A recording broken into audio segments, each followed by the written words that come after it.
Hi, everyone. My name is Christian Alvarado. I am the Peer Learning Manager at Children in Nature Network. I'm glad you're all here with us today. It's going to be a big group. We hope we can answer a lot of the questions you have for Nature Everywhere. Welcome to our Introduction to Nature Everywhere event. We'd love to know more about your familiarity with Nature Everywhere. Before we get started, we have a poll, and your participation would help us understand where you might be in the process. Are you going to be a seedling, a sapling, or a tree?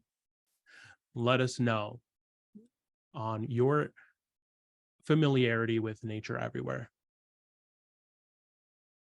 As a reminder, we are recording this event. If you have any hesitation with the recording, please turn off your camera at this time and remain on mute until our Q&A section of the event. Some additional event logistics to note: closed captioning is enabled, so if you are needing any of that closed captioning, be sure to select that now. Chat is also enabled for all of our attendees. Feel free to comment, mention your name, where you're from, so we can get to know more about you all. You may also type any of your questions in the chat during the session, and a few will be selected during our Q&A. If you'd like to ask on camera, we'll also be selecting a few as well. So I'm seeing a lot of seedlings. Looks like 67% right now. All right, so I'm seeing here we have about 70% of you are ready to learn more about Nature Everywhere. It's very brand new. So you've chosen seedling. 21% of us chose sapling.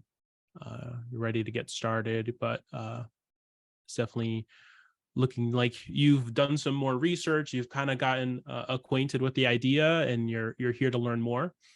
And looks like 10% of you are just ready to go. Sign me up. We're ready to be started as a Nature Everywhere community. So that's great. That's great to see. And I'm seeing Chicago, California, Denver, Utah, Nevada, Nebraska, New York. That's awesome. Okay. Where else? We're seeing Ohio, New York, Youngstown, Bay Area, California. That's great. Rhode Island. I'm actually in Connecticut. That's good to see. New Haven, Connecticut. I want to start by respectfully acknowledging that I am joining you today from the land of the Tungus, Quinnipiac, and Wappinger peoples who have stewarded this land throughout the generations. We invite you to share the Indigenous land history of your location in the chat. If you're not familiar with the history of your location, you can learn about Indigenous territories and land with Native Land Map. We're sharing a link in the chat. In addition to land acknowledgements, here are some ways that you can support Indigenous peoples every day. Learn about whose Indigenous homelands you're on and normalize land acknowledgements. Educate yourself on Indigenous issues. Amplify Indigenous social media accounts to reshare and amplify Indigenous voices year-round. And support Indigenous causes and business. I'm excited to introduce the speakers that will be joining me today: Monica Lopez-McGee, who's a Senior Vice President of Programs, Research, and Policy here at Children in Nature Network, and Andrew Moore, Director of Youth and Young Adult Connections at the National League of Cities Institute for Youth, Education, and Families. As the Peer Learning Manager at Children in Nature Network myself, I'll be here to support community teams through the Nature Everywhere. Monica, can you tell us more about Nature Everywhere? Yes, good to be here with you, Christian. Good to be here with you, Andy. I've been with the organization for 9 years, really excited by this new effort, and that it's really a building block of what we've been doing. And the vision is over the next 3 years to bring on 100 communities and a Nature Everywhere process. And that's really just it is a commitment and intent to support community teams in developing citywide visions and plans for Nature Everywhere. Children live, learn, and play. And to do that at a systems level approach in their community. The slide you're about to see represents like what the process looks like on the ground. And we recognize that we want to first activate community leadership so that, that's everybody here kind of inquiring, like, how do I start? And that's forming the right team. And then that team is headed to with a vision lab, we'll get more into that, but an event that we'll host, that they're going back to their communities to engage residents, youth, stakeholders, leadership at different levels to really create a culturally relevant, a cross-sector vision for how equitable access can show up for children in their communities. As we think of that, communities are sometimes quick to want to develop the plan. They have a vision. We want to have the vision is the North Star, and we want to figure out how to get there. But before we do that, we want to understand the assets in a community and the opportunities and the existing momentum. Certainly don't want nature everywhere to be something that we want it to build off of what's in community. And so that next step is really understanding the needs and the assets of a community. And that relates to what existing policies there are, what existing funding there is, how does equity show up, and how does that equity overlay with access to nature. With all of that information in hand, then that starts to inform development of a plan and really getting at like how that plan is community led, is data informed, and that it's measurable, right? We know that there's some great plans, and if we want to be able to track our progress, we want communities to be able to track their progress, and then to really activate that plan with the right team, with getting all the right people on board. And then finally, that there's a track and communicate impact, that is about that we don't want to keep the good work to ourselves. We want to help amplify it to other communities, to learn from each other, and to build out good practices. As we think of, yep. Yeah, that's great, Monica. I think that's a lot of information. And Aaron also listed the Nature Everywhere link in the chat. So if you guys would like to visit that website, if you haven't already, just learn more about the process. It's very informative. And if you have any other questions, definitely let us know. Andy, this is something that we've been doing for 9 years, partnering to engage cities. Could you help us paint the picture of where we've been and how we got here? Thanks, Christian, and hello, everyone. Andy Moore joining you from Philadelphia, Pennsylvania, ancestral lands of the Lenni Lenape. And we have so much momentum going. We've touched 50 cities in various ways so far, with the Cities Connecting Children to Nature initiative, beginning with only 7 back in 2015 or so. So it's been a time of rapid and wonderful growth and creativity on the part of the cities, as you can see on this map, all the way from Seattle in the Northwest to Providence in the Northeast, and several Texas cities as far south as the Rio Grande Valley, and out west, out in the Southeast as well. So I just wanted to focus in for a moment just to indicate what what form the momentum takes. I was going to start with the city of Grand Rapids, Michigan, where we had really great involvement and leadership from the mayor herself, who was relatively new, actually joined us the first time before she had even taken office, to help participate in planning and to make this a hallmark of her time in office. The city had also just hired a new Parks and Recreation director who was excited about the opportunity to lead a comprehensive planning process that would and did eventually build in connecting children to nature as a priority across the park system in the city.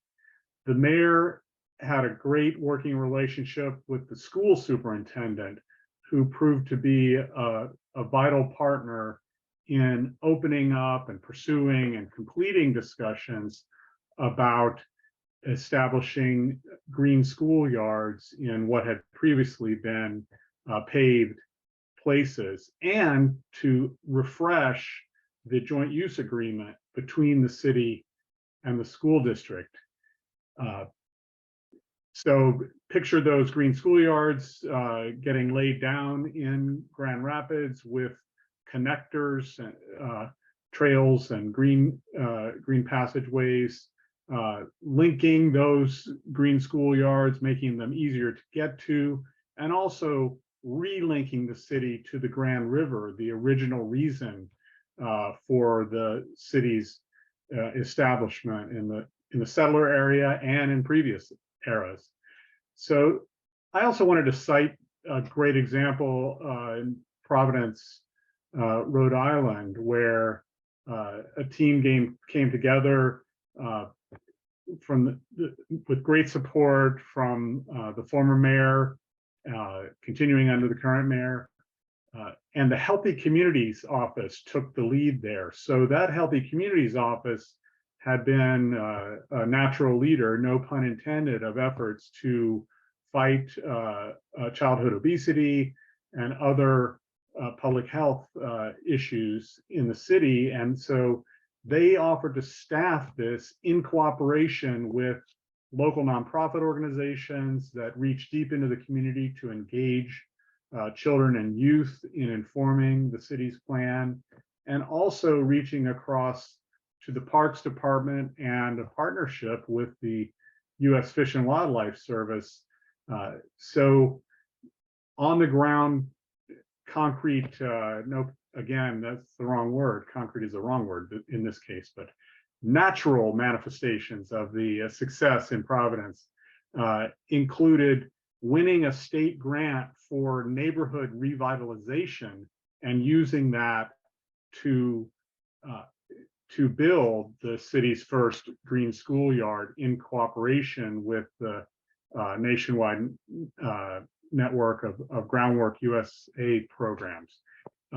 It also involved routing resources and time and intention to training teachers to become more comfortable in taking their students outside. And within the park system itself, it involved hiring a landscape architect who designed and built out a whole series of nature playgrounds in what were previously totally landscaped monoculture parks.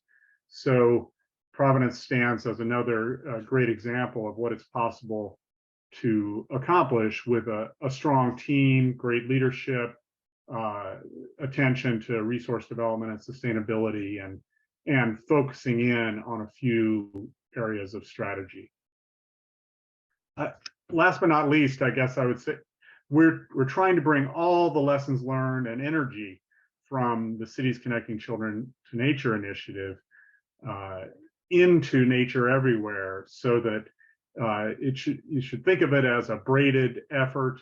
The terminology and what we emphasize in the terminology may change, but the intention is very much the same, and we have access to all these lessons learned. I think all of those cases are such a great foundation to build off of. You know, we have some great stories, some great communities that have done really good work. And we definitely hope to bring that over to the work that we're doing with Nature Everywhere. I've heard the mention of communities, partnerships, teams a couple times during this conversation. What do these terms mean for Nature Everywhere? Yeah, I'll chime in here. We are looking at, we've got to see in the chat a wide range of representation from across the nation. So we're looking at geographic areas, obviously cities where people are, but we're also expanding that to include counties, regions, state. We've done a pilot this year around regional state collaboration. And so, looking at both national and local levels. And that's across the US. We are at this time kind of holding to US communities. And within those, we're we're naming the importance of, and we're looking at, possible national organizations or large organizations that might want to take part in transformational change. So seeing a new sector join us in this movement. And then locally, or at that community team level, recognizing that we need a cross-sector team. We need institutional representation that includes municipalities, regional governments, school districts who have been critical in this. And we want also community partners. So how are organizations that are community embedded, that are led by people of color, that reflect the communities that they're looking to serve, be part of the decision planning and decision making, and organizations, nonprofits who have been so key throughout this movement of connecting children to nature, and that representation across from health, education, youth development, outdoor recreation, family services, and so much. And so that those local communities, whether geographic at various levels, are forming a community team that reflects these different sectors and different levels of experience, that they would form that to bring into, to join in on Nature Everywhere and be part of the planning and vision setting. Well said, Monica. When we've learned, one of the areas that we've learned a lot about is the leadership and intentionality and structure that it takes for teams to come together and succeed in the city's Connecting Children to Nature initiative, and we want to see that flower and continue in Nature Everywhere. So by this I mean, teams do depend on endorsement and support from the leadership level, whether that's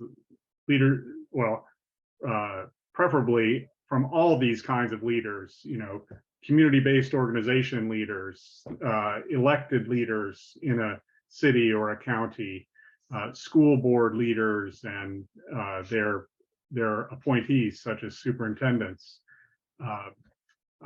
nonprofit leaders, and environmental leaders. So we're looking for that leadership endorsement, and then making sure that a team has, as you were suggesting, Monica, has the requisite breadth and depth to inform a strong planning project, so that during the vision setting and the planning phase and the assessment phase that you noted earlier, that there's enough people at the table to make sure that we're taking account of assets that are already in place and momentum that's already underway, so that Nature Everywhere can add more at the margin, and drive toward a new set of goals and objectives.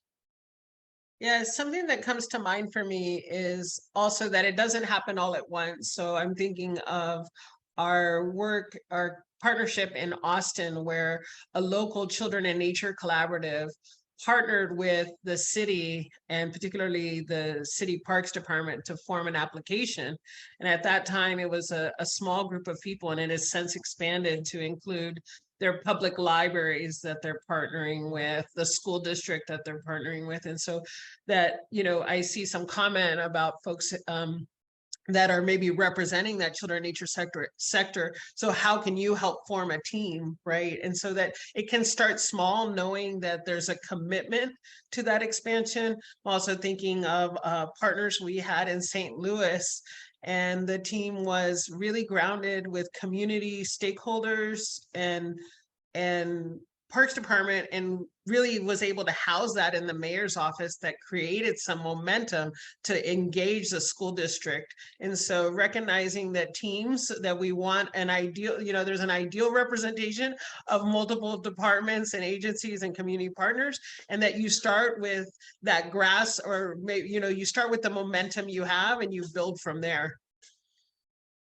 And we have planned the August 10th session, information session for Nature Everywhere, will focus in even more on this topic, and in an hour's length. So we do think that this question of who makes up a team, how the team functions, how it passes through a visioning, planning, and implementation process is all worth additional discussion coming up on August 10th. So we have a community that's interested, and they've built this great cross-functional team, and they're ready to go. What do you guys see as the commitment for participating in nature everywhere? Yeah, thanks, Christian. I'll start this answer and then hand it off to Monica. What we anticipate in nature everywhere is an opportunity to identify interested communities early and stick with them for up to 2 years' time. There will be a rolling set of vision labs and that will afford opportunities for teams to come together and think about a menu of options, and that will be the kickoff.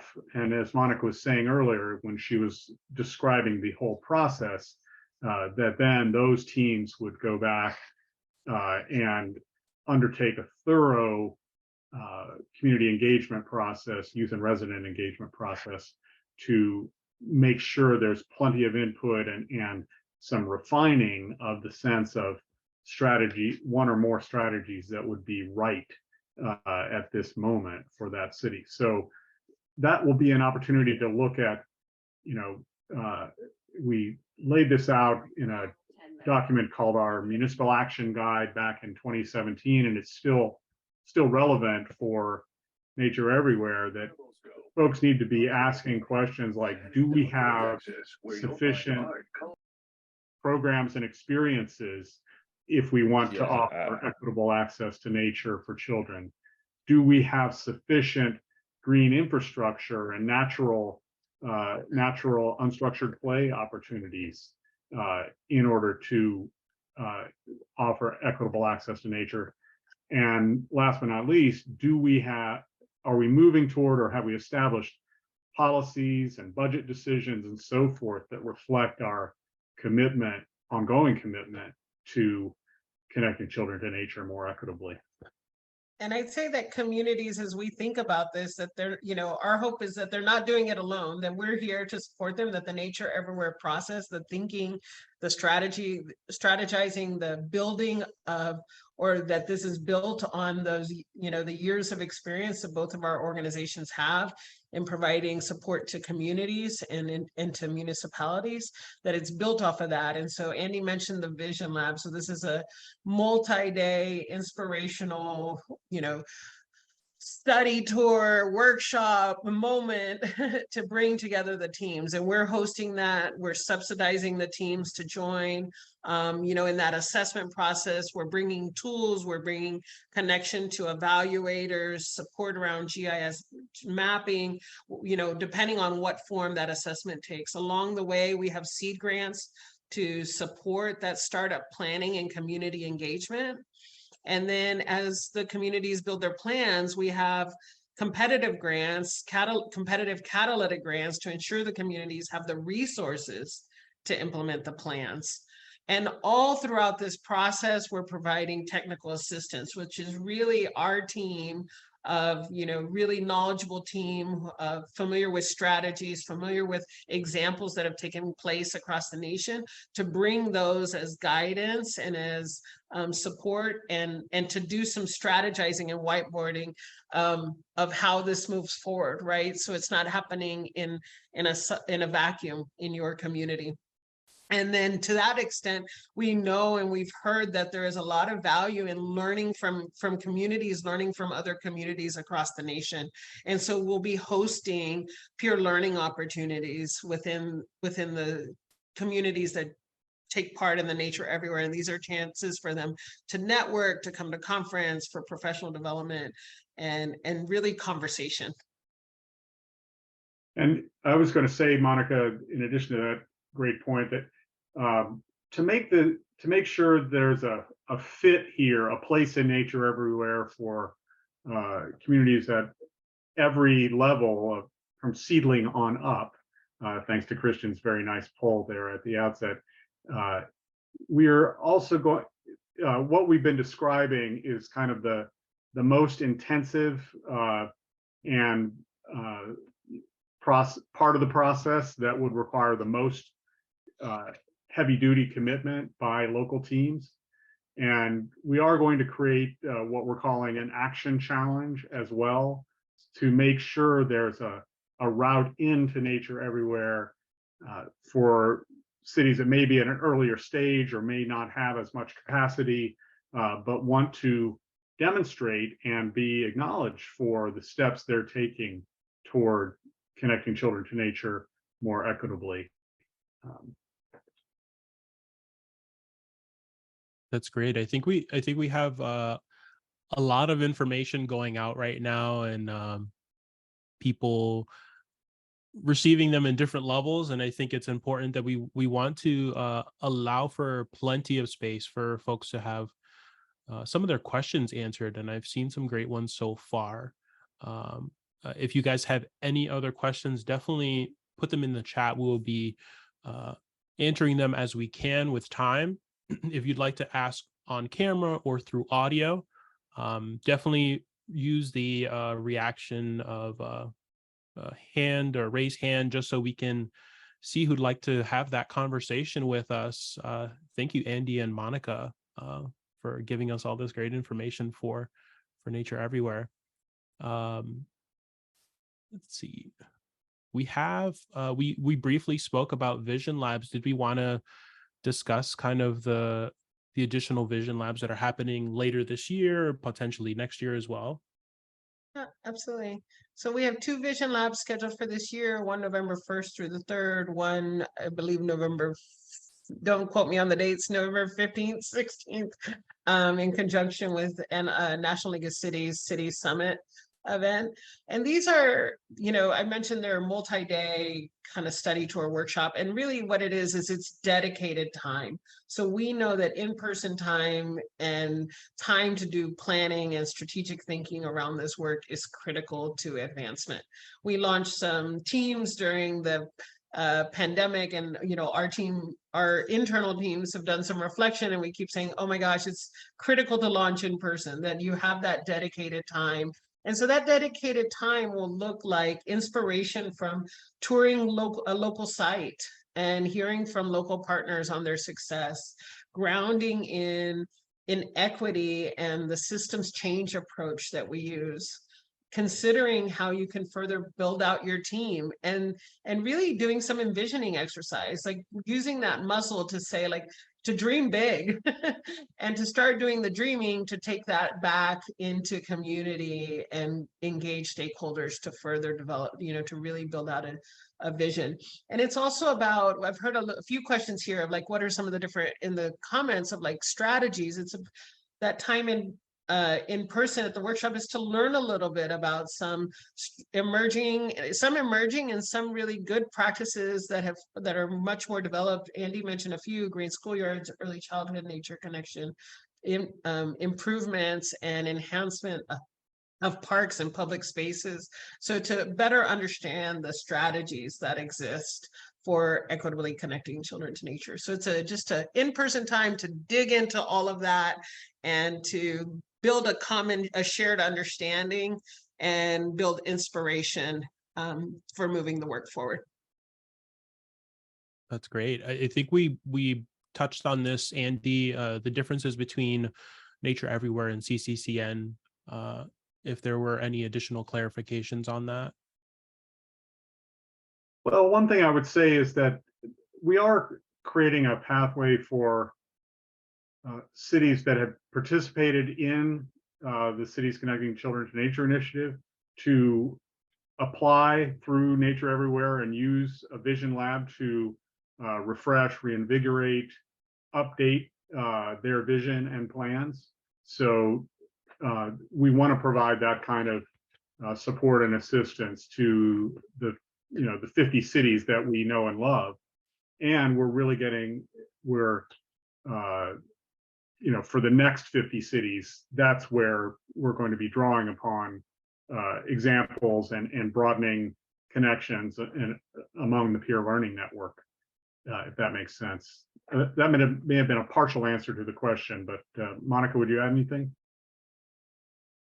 I think that gets at it. I think our CCCN cities, we're here kind of continuously as a resource and certainly want to invite them into this process if it feels supportive at the stage they're at.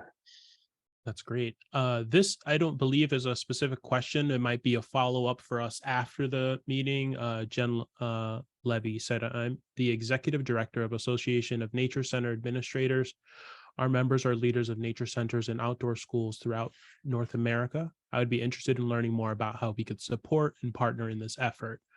I'm not sure if we have a direct response for that, but Jen, we can definitely send you an email after this session and have a conversation about that further, along with anybody else who has that same thought or question or interested in supporting or partnering. That would be definitely great.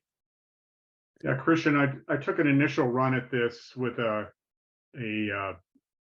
short phrase of up, across, and sideways, that it would be great if a nature center or outdoor school were to serve as the organizing force for a community.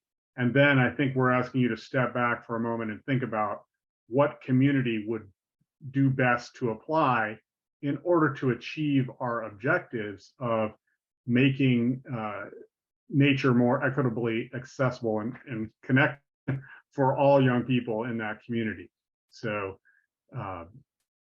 we think it's great what nature centers and outdoor schools are doing now, and how could a broader set of local connections, a broader local team, add to what they're doing, and maybe add complementary strategies that would reach additional children. All right, we have a question from Danielle. Does the school district have to partner with another entity in order to apply for Nature Everywhere? Yeah, I might chime in to say I think this mirrors the previous question about the nature centers, in that I think each one of them can be a critical partner as part of a community team.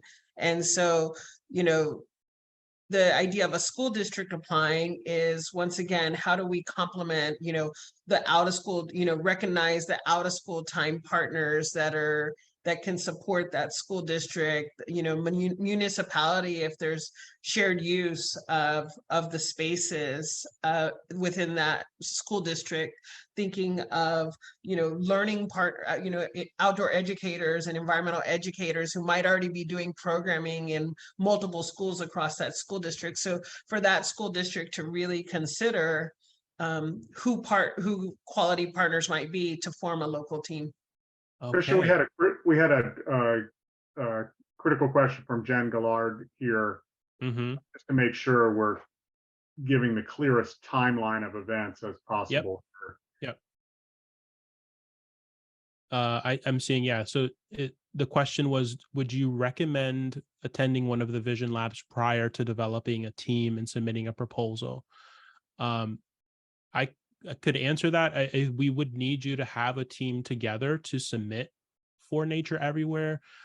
Right now, Vision Labs is kind of step one. Once you've kind of been selected and have built your team and you're ready to get going. So you would need to have a team started. And that, and to be clear, as Andy mentioned, there will be an action challenge where any community can kind of self-declare, and that's being built out themselves as part of a commitment and advancement of equitable access to nature in their community. And to be part of the vision, as Christian just noted, to be part of the Vision Lab and the process that we're naming, it is selected communities. And so it's not simply open to everyone, it's selected communities. And the reason for that is that really dives into that technical assistance that we're able to provide. And we want to ensure that we're able to give each community the necessary support and attention and resources to be successful in this process.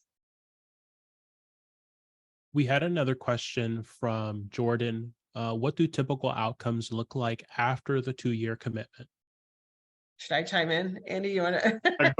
Go ahead and get started. Yeah. All right, we'll get started. So Jordan, you're asking a key question that we've been asking ourselves around our both we're developing, we have a clear sense of the outcomes we want to reach, and what is reasonable and feasible within a 2-year time frame. And I would say that within a 2-year, much of that is the planning and development of really kind of continuing to build a foundational team, going through an assessment and a stakeholder and resident engagement process to build a strong vision and to develop an action plan. In ambitious cities, we've seen cities go further in 2 years, and from a practical standpoint and feasibility, getting those foundational pieces is key to long-term success. So we would love to see systems change in policies and funding allocation, things like that. And we often see that those are coming later in sometimes in cities in the 3 to 5 year marker. Mm-hmm. Yeah, I was going to add, Monica. Yeah, a shovel in the ground to create a new nature playground or green schoolyard, that would be a lot to hope for within 24 months. But in addition to the functions that Monica was describing, I do think there's kind of resource assembly or realignment of budgets and funding streams to support a newly declared commitment to connecting children to nature. That's something else that we'd like to work on with communities during that 24-month period, so that you have what you need to really get started. A question that we have from Emily Flynn: is there a population or community size that you are looking for in applicants? Yeah, I'd say a lot of our early cities were large cities. We've had the good fortune of working with San Francisco, Seattle, Austin, and we've had some medium-sized cities, Grand Rapids, Providence, Albuquerque, St. Paul, others. And so, I think we're looking for all communities. We welcome smaller cities, smaller communities who are interested, as well as mid-size. So I don't know that there's I do believe that we want communities to consider if they have the capacity to look at a citywide or a systems level approach. This is to say what it isn't, maybe, it isn't an organization initiating a new program to reach more youth. We love that. We want you to continue that good work, but that's not necessarily the approach of this initiative. And so I think communities can vary in size so long as they're thinking and able to have the capacity to look at a systems level change in their community. And yeah, we have. I was just going to add, Monica, we've seen some recent progress in cities, some pretty small cities in Arkansas, California, and Arizona, where if we're able to provide them with some assistance in the assessment phase, then with the right team and leadership involvement, they're able to find their way to resources for implementation. So we're encouraged by this newer crop of small cities, and for Nature Everywhere, I think it would be a success for us if we recruit communities of a variety of sizes to the initiative. With that, we've talked about what kind of makes a good team, like who would be a part of it. There's a question from Andrea that is there an ideal collaborative team to lead this initiative, and what agencies or organizations would they come from?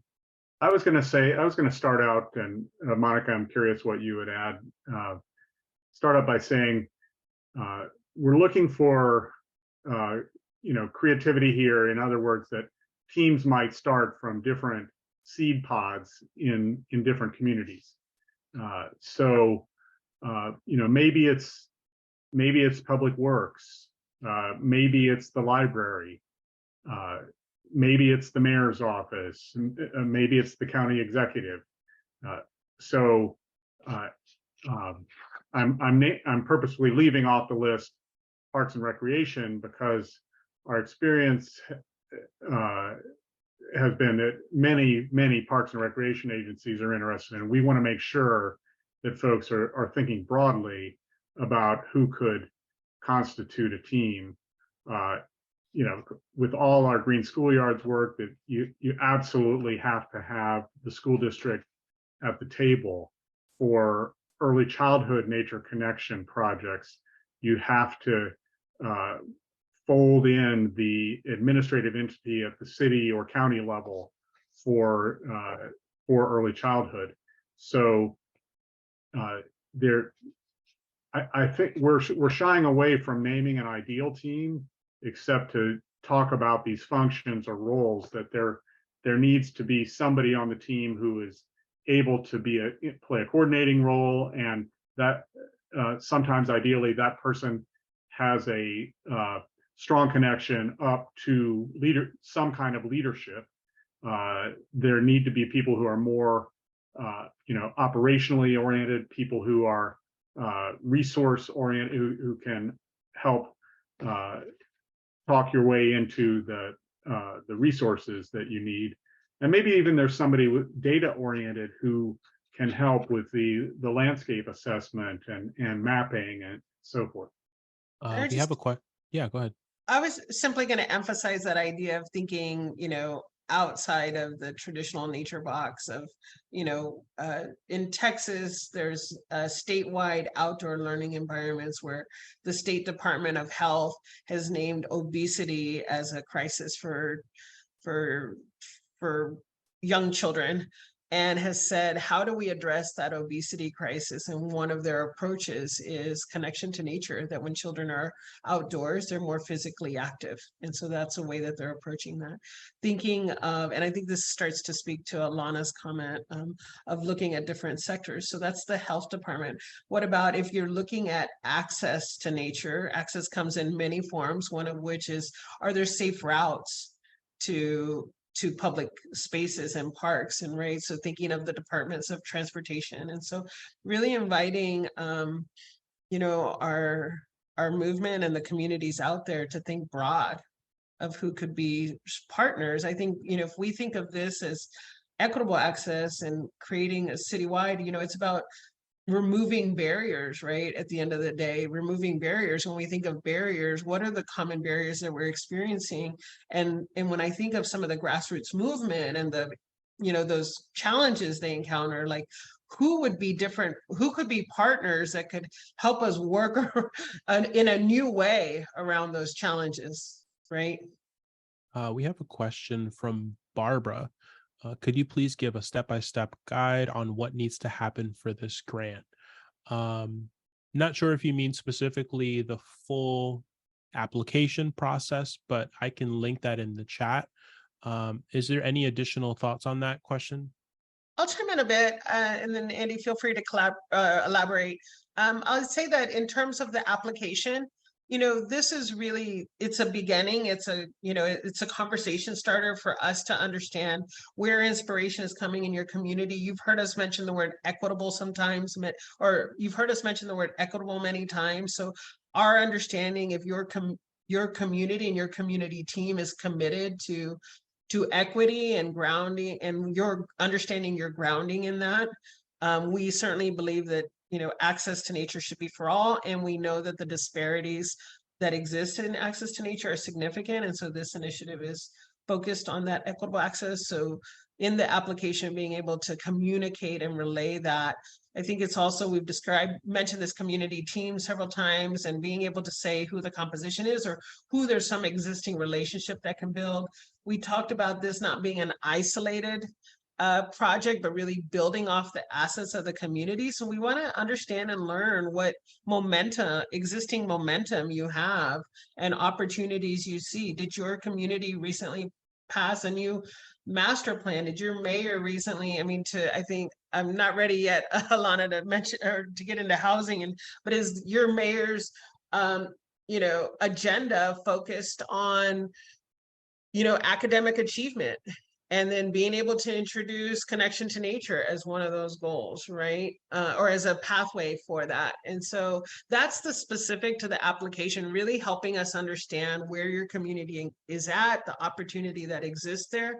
And then I'd say that what we're looking at is that application is one piece, and submitting those. And then we are committed to having not conversation with every applicant, but with applicants where we need clarity and understanding, to scheduling interviews with you all, with those teams, to better understand that in order to do a final selection process. And we do ask that then any applying communities hold the dates for Vision Labs, while only selected communities will attend those.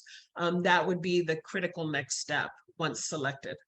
Okay, we have just a few more minutes here before we Oh, wrap up. actually, Christian, could I Yeah. just cross-check with Monica and other members of the Nature Everywhere team?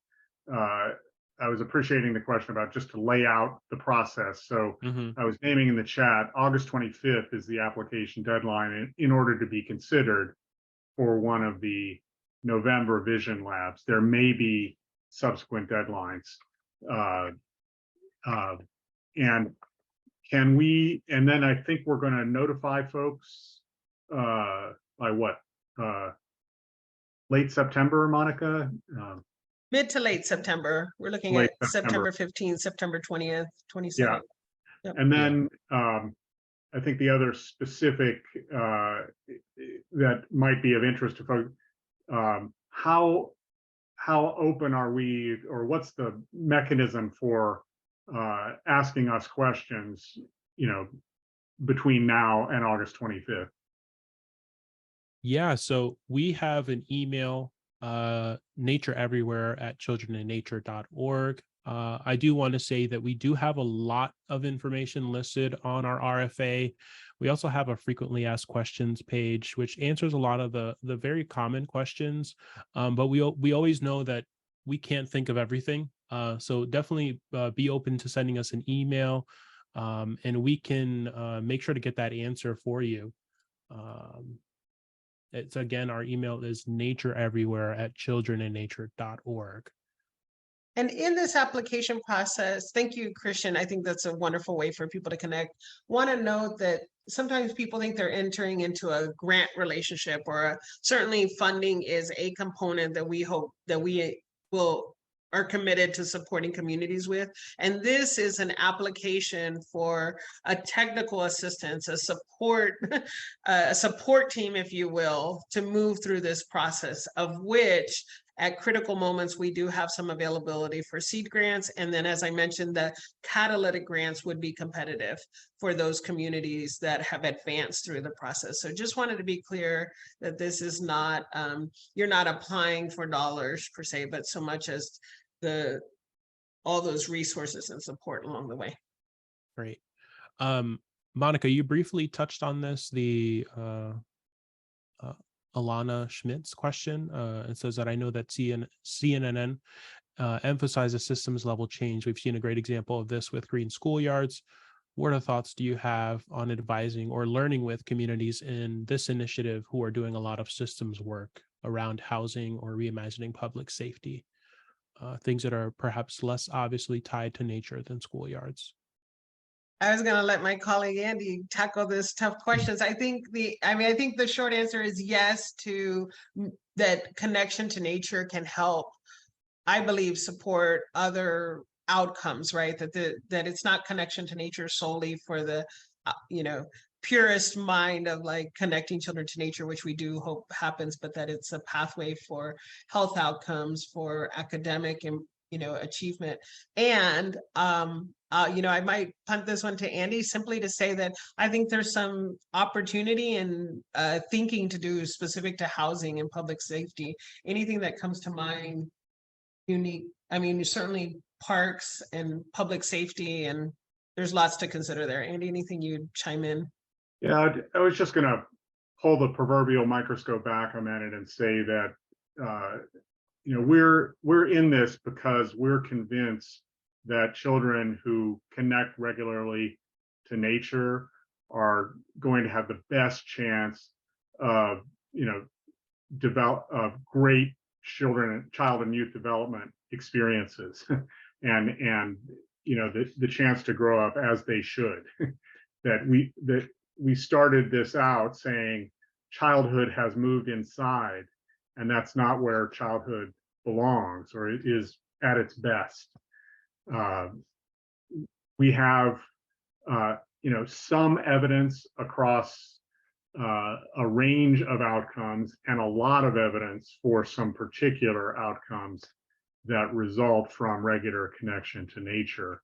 I'd say there's a foundation laid down in an area like public safety. It's not as robustly spelled out as the academic benefits or the mental health benefits or the vitamin D eyesight benefits of regular connection to nature. So one thing that happens as we pull cities into our an initiative like Nature Everywhere is that we get into dialogue. We don't know it all. We're interested in cities that are trying to explore and branch out in new ways, and so there's no reason to leave that off the table if that's a motivator in your city, your community. No question is a bad question. I think it's important that everybody can ask whatever questions they feel are coming into their mind during this conversation. So thank you so far for everyone who's asked. I'm going to try to get us an answer for one more. We have, will the seed grants and catalytic grants be offered to all communities selected for Nature Everywhere? Yeah. Once again, just a reminder that we're not positioning ourselves as a grantor. And the catalytic grants are a competitive process later in Nature Everywhere, where communities have already developed a vision and a plan and are ready for implementation. And we want to ensure that those, a larger sum of dollars are available for that implementation, and those are competitive. We don't imagine that every community will get there at the same time. So the hope is that we'll be able to support quite a few.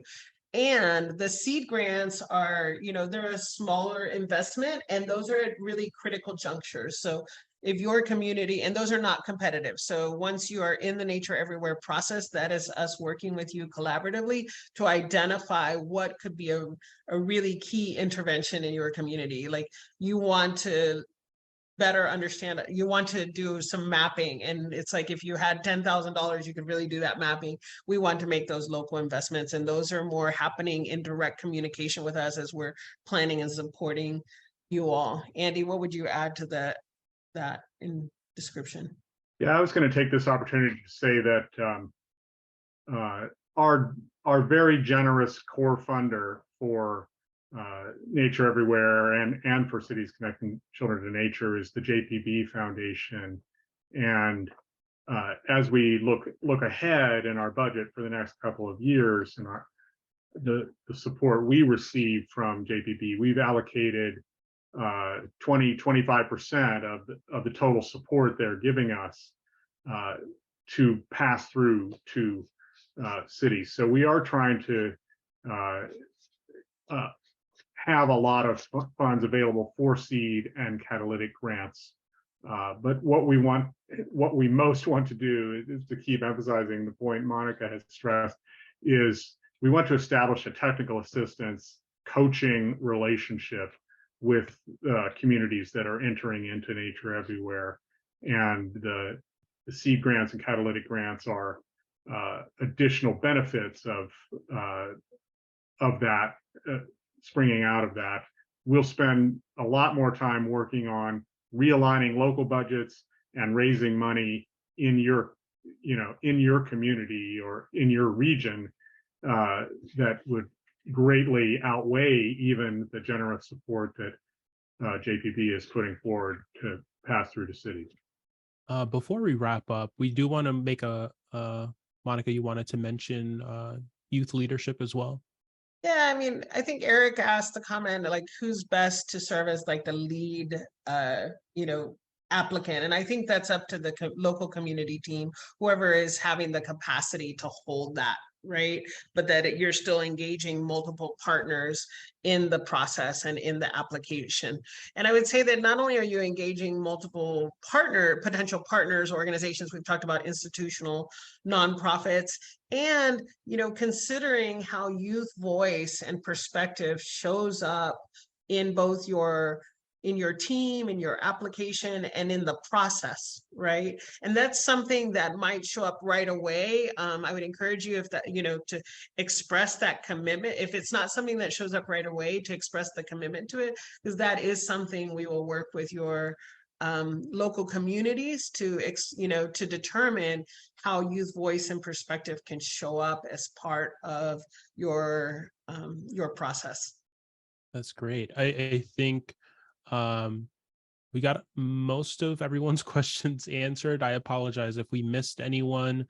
If you do have anything else that you'd like to ask us, just a reminder, our email is natureeverywhere@childrenandnature.org.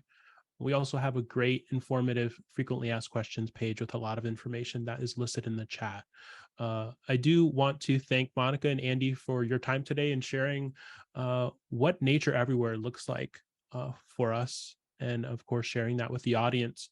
I want to thank everyone who joined us, who participated, who had some great questions, some great comments. Right now, the request for application is open through August 25th. So anyone who's interested in being a part of Nature Everywhere, building that cross-sector team and getting this work done for your community, that is the application deadline. That is the deadline for us to have you selected. And we also have a reminder that we have a second information session that is now available to be registered. It will be more focused on community strategies and building cross-sector teams. So if you have any questions in that space, and you have additional things that you might want to ask us, that will be on August 10th at 1 p.m. Central. We also invite you to stay engaged by joining a few upcoming events. With Children Nature Network, there is a Lessons from Cities Around the World, Sustainability and Resilience Through Green Schoolyards on the 26th of July. And we also have a Youth Development and Nature Connection Framework event on the 27th of July. We'll also be emailing a link of this recording once it's available, so you may revisit the conversation and share it with others. It will be available on the website if you'd like to share it with anyone as well. Thank you all for participating with us today. We will be sticking around here just for a few minutes if you need to grab any links or just do any final questions. Website address is, let me get you the RFA. That link right there is the RFA request for application for Nature Everywhere. Thank you all. Take care. Thanks for joining. Look forward to hearing from you. Bye-bye.